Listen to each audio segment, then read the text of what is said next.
అన్వేష్ గాడు గే. నేను ఈ రీల్లో ఆడియో క్లిప్ పెడతా వినండి. నేను 1 year బ్యాకే క్లియర్ గా చెప్పిన వీడు ఆటగాడు కాదు ఆటగత్తె అని చెప్పేసి. నేను ఆ వీడియోలో ఎంతగానో చెప్పినా కూడా జనాలైతే అప్పుడు నమ్మలేదు. వీడందరిని మ్యానిపులేట్ చేసి వీడి సైడ్ పెట్టుకున్నాడు. వైజాగ్ లో అన్వేష్ గాడు వాళ్ళ ఇంటి పక్కనే ఉన్న ఒక ఆయన గోపి సనాతన సేన అనే ఒక యూట్యూబ్ ఛానల్లో లైవ్ లో ఏం చెప్పిండో మీరే వినండి. వైజాగ్ ఒకే కాలనీ అన్న.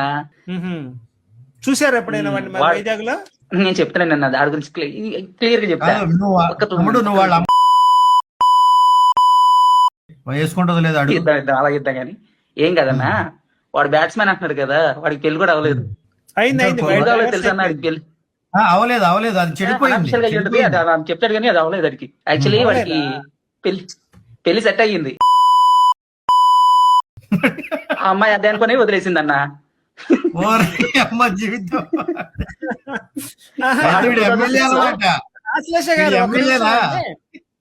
సినిమా మీకు గుర్తుందా? కాదు ఒక్క నిమిషం సైలెంట్ గా ఉండండి. అదే చెప్పబోతున్నా. ఏమీ లేనప్పుడే అడ్వర్టైజ్మెంట్ పీక్ లో ఉంటుందనే సామెత మీకు మూవీ గుర్తుంది కదా, ఆగడు మూవీలో. బికాస్ ఈజ్ ఎ గే. ఏంటి నువ్వు చెప్పేది? డిపార్ట్మెంట్ మొత్తం అతను రొమాంటిక్ కింగ్ అంటారు. ఏరా? అవును సార్. డే నైట్ అమ్మాయిలకు మెసేజ్లు, మంత్లీకి ఒకసారి బ్యాంకాక్ లో మసాజ్. విషయం వీక్ అయినప్పుడే పబ్లిసిటీ పీక్ లో ఉంటుంది. వాడు వాడికి సంబంధం సెట్ అయ్యింది. వాడు ఇండియాకి వచ్చేటప్పటికి అమ్మాయి వాడు తేడా అని చెప్పేసి వదిలేసి వెళ్ళిపోయింది. వాడికి తగరపల్సలో సైట్ కూడా ఉంది. అంటే తెలియకుండా చెప్పాను అనుకుంటారు, అందుకే కొన్ని నేను మీకు హింట్స్ ఇస్తున్నాను అనమాట. వీడు తర్వాత పబ్లిసిటీ కోసమే నేను ఆటగాన్ని స్పోర్ట్స్ మ్యాన్ అని చెప్పుకుంటున్నాడని మా డౌట్. ఆడి గే అని అమ్మాయి వదిలేయడం అయితే 100% పర్ఫెక్ట్ కరెక్ట్. అది అందులో మీకు డౌట్ ఏం లేదు. ఆడికి పెళ్లి అవ్వలేదు. ఆడి ఏజ్ 40 years. ఆడు నాకన్నా 7 years పెద్దవాడు. ఫస్ట్ ఆఫ్రికాలో ఉమా తెలుగు ట్రావెలర్ ని కూడా వీడు ట్రై చేసిండు అనమాట లాలీపాప్ చేయడానికి. అందుకనే నేను వీడికి లాలీపాప్ స్టార్ అని చెప్పేసి పేరు పెట్టిన. తర్వాత నా దగ్గరికి వచ్చిండు 2020లో. మీ ఇద్దరం కలిసి ఒక దగ్గర కలిసినాం అవార్డు ఫంక్షన్ లో. అక్కడ అదే రోజు వీడు నన్ను అడిగిండు. దాని తర్వాత మీకు ఇక్కడ మెసేజెస్ అన్ని పెడుతున్నా చూడండి. దాని తర్వాత కూడా ఒక 2 years వరకు నాకైతే మాత్రం కంటిన్యూస్ గా ఎన్ని కాల్స్ చేసిండో మీరే చూడండి.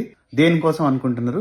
ఇంకా లాలీపాప్ చేయడం కోసం అంతే. నాది అయిపోయింది. నా తర్వాత రవి తెలుగు ట్రావెలర్ అమెరికాలో ఉంటాడు. మంచిగా బాహుబలి లెక్క కండలు ఉంటాయని చెప్పేసి ఆయన మీద మనసు పడ్డాడు. మీ ముగ్గురం వాడి ఆశ తీర్చలేదని చెప్పేసి మా ముగ్గురిని ఎంత పర్సనల్ గా టార్గెట్ చేసిండో మీ అందరికీ తెలుసు, మీరు చూస్తూనే వస్తున్నారు. అండ్ ఇంకొక షాకింగ్ విషయం రివీల్ చేస్తున్నా మీకు. తెలుగు యూట్యూబర్స్ లో ఒక 3 యూట్యూబర్స్ ఆల్రెడీ వీరికి లొంగిపోయారు. అందులో ఒక మోటో బ్లాగర్ కూడా ఉన్నాడు. ఎవరో మీరు గెస్ట్ చేయగలిగితే గెస్ట్ చేయండి. నేనైతే వాళ్ళ పేర్లు చెప్పాలనుకోవట్లేదు. వాళ్ళకి పెళ్లిళ్ళు అయిపోయినా, ఫ్యామిలీస్ తో వాళ్ళు హ్యాపీగా ఉన్నారు. ఇప్పుడు నేను అసలు ఆ పేర్లు తీయాలని కూడా అనుకోవట్లేదు. నేను వీడి నిజస్వరూపం ఇప్పుడైనా మీరు అర్థం చేసుకుంటారని చెప్పేసి నేను అనుకుంటున్నా.